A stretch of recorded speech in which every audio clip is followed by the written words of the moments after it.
درود ان پر سلام ان پر یہی کہنا خدا کا ہے، خدا کے بعد جو ہے مرتبہ صلی اللہ کا ہے وہی السلام علیکم فرینڈز، میں ہوں محمد فہیم اقبال اور ویلکم کرتا ہوں اپنے نیو ولاگ میں۔ آج آپ کو زیارت کروائیں گے جبل احد کی۔ جبل احد مدینہ المنورہ کے مقدس پہاڑوں میں سے ایک مبارک و محب رسول پہاڑ ہے جو دور سے دیکھنے میں سرخ رنگ کا معلوم ہوتا ہے۔ نبی پاک صلی اللہ علیہ وآلہ وسلم نے اس کی طرف اشارہ کر کے فرمایا، یہ پہاڑ ہے جو ہم سے محبت کرتا ہے اور ہم اس سے محبت کرتے ہیں۔ تو گائز آپ دیکھ سکتے ہیں جب ہم پہنچے تو کافی رات ہو چکی تھی۔ رات کے ٹائم بھی کافی زائرین جو مسجد نبوی سے ادھر وزٹ کرنے کے لیے آئے ہوتے ہیں، تو بہت ہی خوبصورت ابھی عشاء کی نماز ہو رہی ہے، اندر چل کے نماز بھی ادا کرتے ہیں۔ تو آپ دیکھ سکتے ہیں یہ مسجد بنائی گئی ہے، بہت ہی خوبصورت مسجد ہے، سید الشہداء کے نام سے یہ مسجد منسوب ہے۔ مولاي صلي وسلم دائما ابدا على حبيبك خير۔ دوستو آپ کو دیکھنے کو ملے گا یہاں پہ کریم بائک آپ کو ایزیلی مل جائے گی۔ اگر آپ پورا میدان وزٹ کرنا چاہتے ہیں تو آپ یہاں سے کریم بائک ہائر کر لیں اور ایزیلی اس کو یوز کریں۔ آپ دیکھ سکتے ہیں بہت ہی خوبصورت مارکیٹ بنی ہوئی ہے، دکانیں، آپ کو جیولری، جائے نماز، تسبیح، ایوری تھنگ آپ کو یہاں سے مل جائے گی۔ زیارت کرنے آتے ہیں لوگ، کھجوریں وغیرہ یہاں سے ہی خرید لیتے ہیں۔ درود ان پر سلام ان پر یہی کہنا خدا کا ہے، خدا کے بعد جو ہے مرتبہ صلی اللہ۔ دوستو اگر آپ دوسری طرف دیکھیں تو میدان احد میں بہت سے صحابہ کرام کی قبریں موجود ہیں۔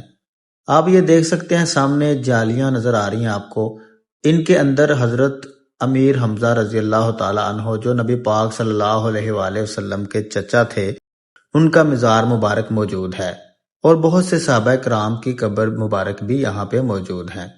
ماشاءاللہ سے بہت ہی خوبصورت ہوائیں چل رہی ہیں، ٹھنڈی ٹھنڈی ہوا چل رہی ہے، رات کا منظر ہے۔ دوستو جنگ احد کا تاریخی پس منظر کچھ یوں ہے کہ 17 شوال 3 ہجری یعنی 23 مارچ 625 عیسوی میں مسلمان اور مشرکین مکہ کے درمیان احد کے پہاڑ کے درمیان یہ جنگ واقع ہوئی۔ مشرکین کے لشکر کی قیادت ابو سفیان کے پاس تھی جب تک وہ مسلمان نہیں ہوئے تھے، اور اس نے 3000 سے زائد افراد کے ساتھ مسلمانوں پر حملہ کی ٹھانی تھی، جس کی باقاعدہ تیاری کی گئی تھی۔ مسلمانوں کی قیادت حضرت محمد صلی اللہ علیہ وآلہ وسلم نے کی۔ دوستو اس جنگ کے نتیجے کو فتح یا شکست نہیں کہا جا سکتا، کیونکہ دونوں طرف ہی شدید نقصان ہوا۔ کبھی مسلمان غالب آئے تو کبھی مشرکین مکہ غالب آئے، اور آخر میں مشرکین مکہ لڑائی ترک کر کے واپس چلے گئے۔ دوستو جنگ کا آغاز مشرکین کی طرف سے ہوا جب ابو عامر نے تیر اندازی کی۔ اس مرحلہ پر 9 افراد مشرکین کی طرف سے آئے جو سب کے سب قتل ہو گئے۔ ابتدا کی زبردست جنگ میں مسلمانوں نے مشرکین کے کئی لوگوں کو قتل کیا، جس پر مشرکین فرار ہونے لگے۔ مسلمان یہ سمجھے وہ جنگ جیت چکے ہیں، اور چھوٹی سی چوٹی جو نبی پاک صلی اللہ علیہ وآلہ وسلم نے ہدایت کی تھی کہ جب تک آپ کو نہ کہا جائے آپ یہاں سے نہیں نیچے اتریں گے، تو مسلمانوں نے اس چوٹی کو چھوڑ دیا اور مال غنیمت جمع کرنے کے لیے نیچے اتر آئے۔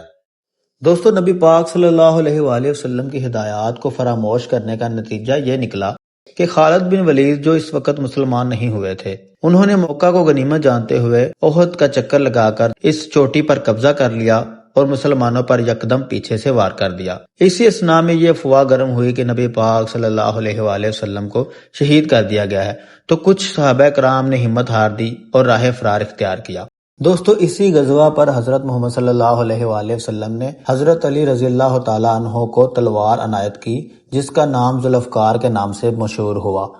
اسی جنگ میں نبی پاک صلی اللہ علیہ وآلہ وسلم کے دانت بھی شہید ہوئے، اور اسی جنگ میں نبی پاک صلی اللہ علیہ وآلہ وسلم کے چچا حضرت حمزہ رضی اللہ تعالی عنہ بھی شہید کر دیے گئے۔ ابو سفیان کی بیوی ہندا اور اس کے ساتھ کچھ لوگوں نے مسلمان شہداء کے ناک اور کان کاٹے، اور ہندا نے حضرت حمزہ رضی اللہ تعالی عنہ کا کلیجہ نکال کر چبایا، جس کا حضور اکرم صلی اللہ علیہ وآلہ وسلم کو بے حد رنج رہا۔